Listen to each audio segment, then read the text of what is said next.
Hey, Katrina Madewell here with Keller Williams Realty. Today, we're going to talk about the market, and also I am going to give you 5 ways to get your offer accepted in this crazy competitive market.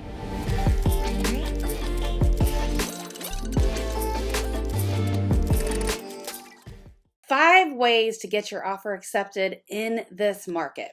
One of the things we should talk about right off the bat is think about the seller's perspective. So there's multiple offers on every single home in this market, and you want to think about it from the seller's perspective. So what do I mean by that? Well, if you were a seller selling your home and you had multiple offers on the table, which offer would you pick first? It's not always about the highest price. A lot of times it's about the best terms. And obviously we're competing against a lot of cash in this market. So one of the things you need to do is be prepared to either make an all cash offer or a competing cash offer. So ask me about how we can turn your financed offer into an all cash offer.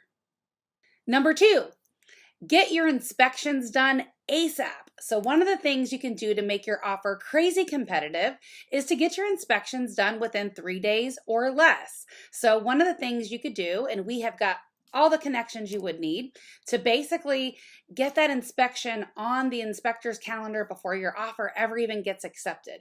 That way, if the seller accepts your offer, it's not a problem having a very short inspection time. 3 days, 5 days max. In this market, you want to be as competitive as possible. Tip number 3, consider waiving your appraisal and being prepared to pay the difference. Some of the things we're seeing in this market is not only do you have to be prepared to pay a complete difference or any appraisal gap at all that comes up, but you may have to actually structure the offer so that you do a complete waiver of the appraisal on the offer, meaning that your offer is not contingent or subject to the appraisal results. This will help you also compete with a cash offer if you're willing to agree on the number with the seller and also let them know that they don't have to worry about what the appraisal comes in at. The important part for this process is to work very diligently with your agent to make sure that you know the numbers going into the offer. So what do I mean by that? We're going to do what we call a CMA, or a comparative market analysis. That CMA is going to show us what other homes like that one have sold for in that immediate area. We're also going to look for things where the property values are trending upward. For example, pending home sales. Are those higher than the ones that have sold in the market?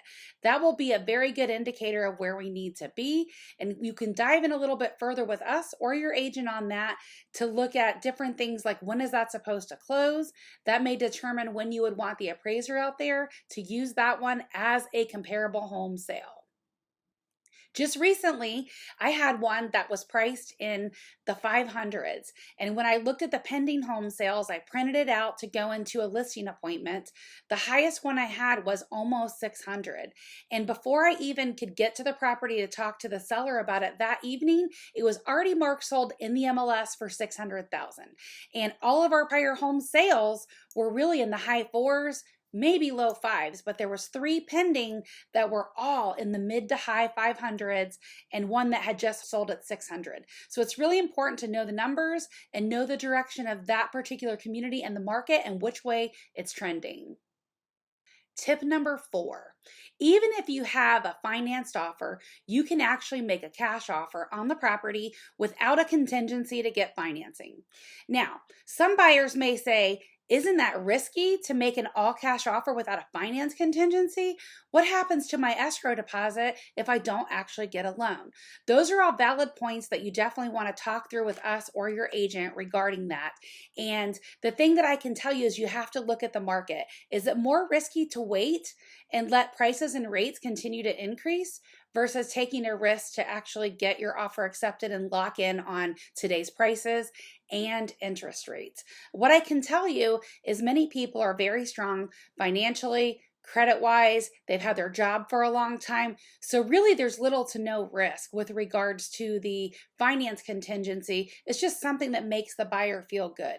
You have to think a little bit differently in this market in terms of getting your offer accepted, and part of those may be considering waiving your finance contingency. You're still going to have some other protection. We can talk through those details with you on this, but it's certainly something to consider. And most people don't know that you can make an offer without a financing contingency, even if you're getting a loan. And last but not least, I wanted to save the best one for you. Number 5 on my list of tips is rapport with the agent on the other side. This may sound silly, maybe you've never even heard of it, but I can tell you in 30 years of being in this industry and getting offers accepted and selling homes for any price in any market, one of the most important things is rapport of the agents between the buyer and the seller. Not only as the buyer's agents should they convey a little bit about you on what your needs are for purchasing, why purchasing this home is important to you, they also should have a great relationship with the listing agent. Now, there's times that might not happen, but I can tell you, if the buyer's agent can have rapport with the listing agent, or they already know them and they've got a reputation of getting offers accepted and getting transactions to the finish line, you will have a substantially higher chance that your offer will actually get accepted because of that rapport of your agent going into the deal. I know there's a lot of new agents out there right now, but it's definitely something you should think about before you choose to work with a buyer's agent. I'm Katrina Madewell, and thanks so much for watching my 5 tips on how to get your offer accepted in this crazy competitive real estate market. Bye for now.